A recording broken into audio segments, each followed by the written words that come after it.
üldse saaks edasi Brnosse, aga meil sinna asja ei ole, me keerame ära. Brno on tegelikult üsna suur linn ja Moraavias ongi ta kõige suurem. Rahvast on Brnos umbes 400 000. Tšehhide suuruselt teine linn siis.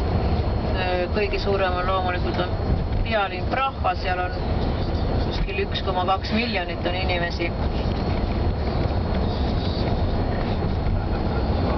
Aga meie keerame siit ära nüüd juba Bratislava peale. Bratislava on siis teate küll, see on siis slovakkide pealinn. Meie Podolin jääb sinna poole, selle tee äärde.